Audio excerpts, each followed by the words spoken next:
Esta aventura nasceu em 98. E nós sabemos porquê e como.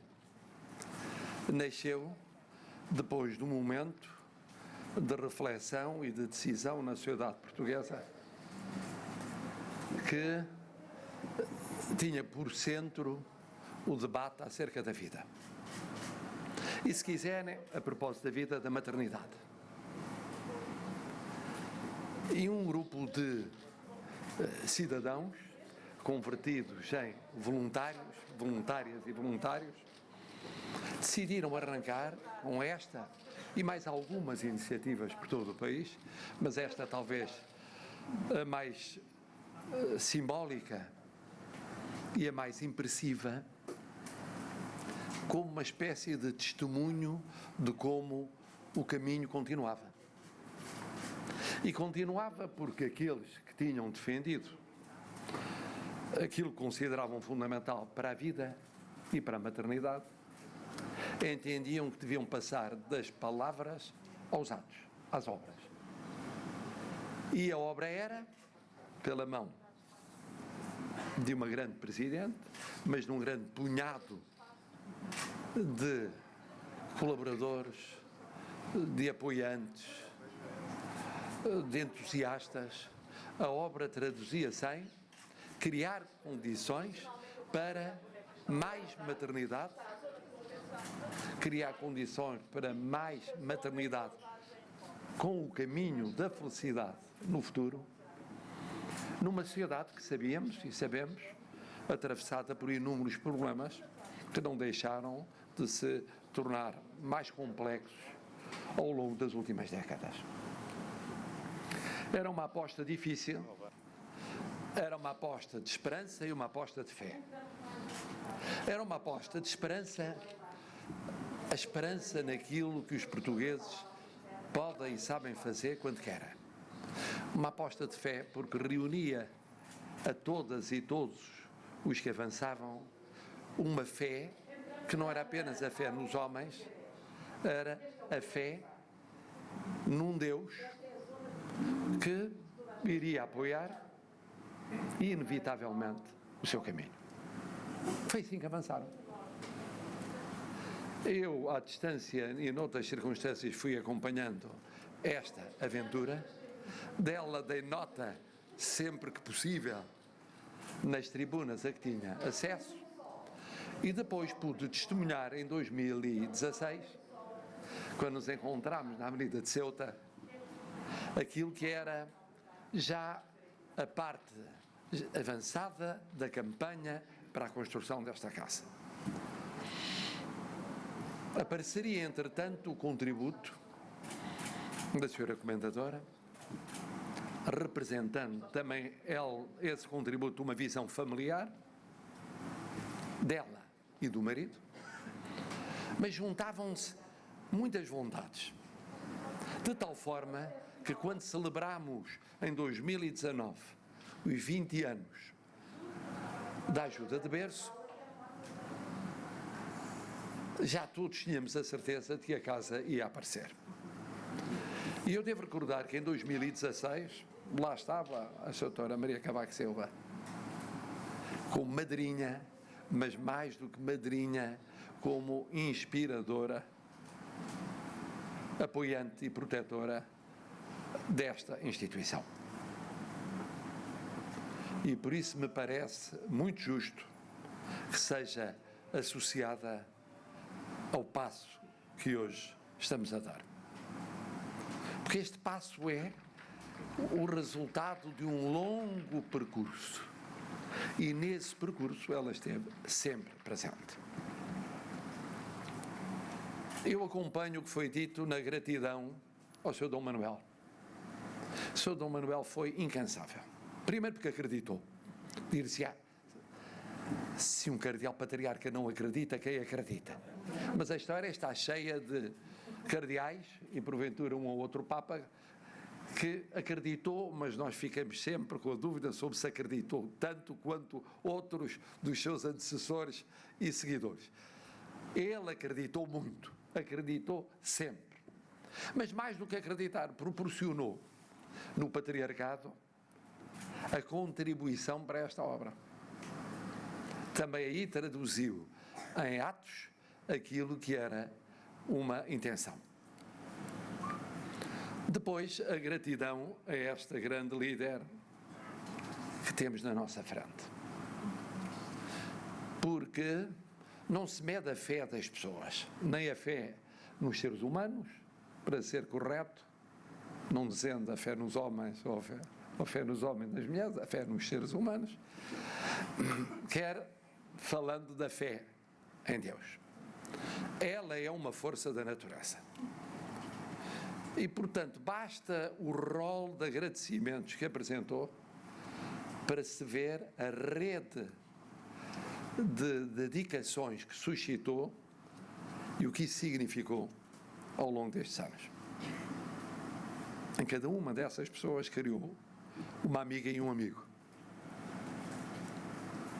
uma voluntária e um voluntário. Soube liderar uma equipa e essa equipa nunca esmoreceu. Havia outras instituições dedicadas à mesma causa, havia outras e há, felizmente, outras instituições dedicadas à maternidade, à criança, ao desenvolvimento da criança, à situação particular de certas crianças, porque mais carenciadas, porque abandonadas, porque enfrentando os desafios da deficiência, ou tudo isso ao mesmo tempo, e muito mais. Mas o que é facto é que a ajuda de berço esteve sempre presente. E eu agradeceria também àqueles que tornaram possível a casa, os arquitetos, os engenheiros. Fiquei estonteado com a lista de arquitetos e engenheiros. A ideia que eu tenho em relação aos arquitetos em particular é que, trabalhando em conjunto, cada qual deles é uma personalidade, mas aqui não, a única personalidade era a Presidente Sandra. Bom, era a arquiteta mora, era a engenheira por excelência. O que é facto é que aqui estamos muito gratos. A causa continua viva. Todos os dias há desafios à causa da vida. Ou no começo, ou no termo, ou ao longo dela. E por isso é perfeitamente natural que aqueles que estão sensíveis a essa causa não se esqueçam dela nem um segundo e se dispersem, como foi dito de um dos nossos amigos, que mais mails envia por dia e mais solicitações e ideias tem por ano, que ele se dispersa em 1000 e tal atividades.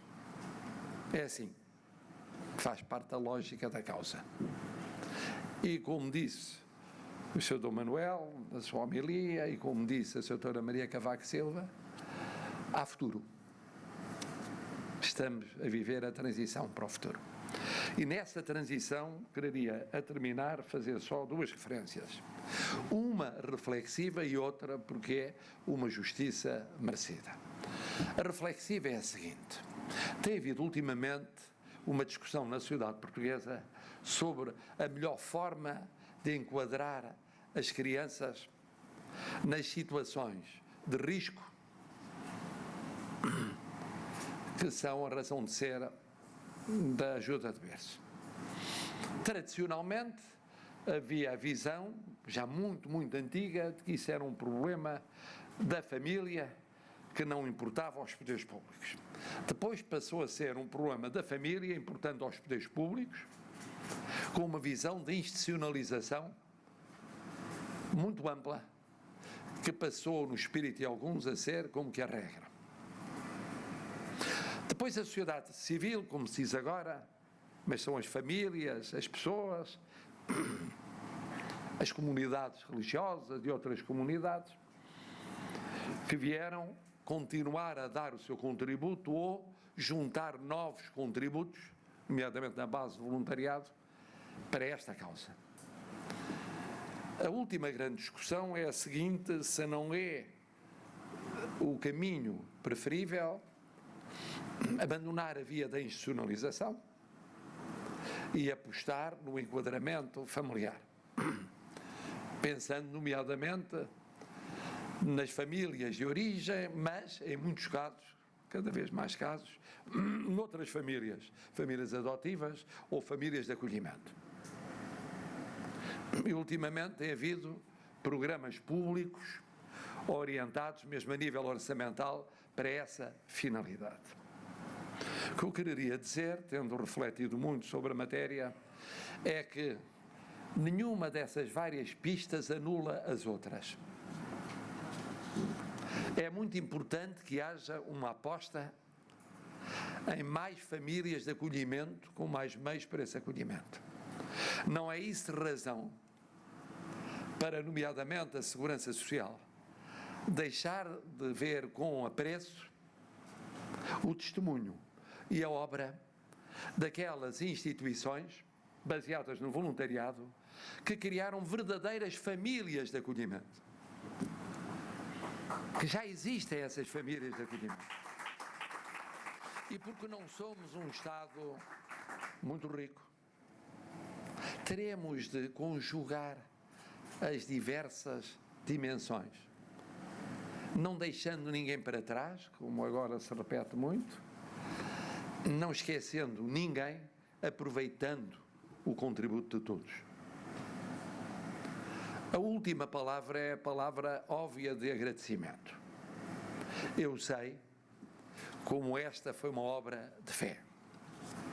Porque foi uma obra de fé, penso que não viola os ditames constitucionais, ter como última entidade a merecer o nosso agradecimento, porque foi a inspiração desta obra, aquele que, estando lá em cima, está cá em baixo e que esteve sempre presente ao longo do vosso caminho.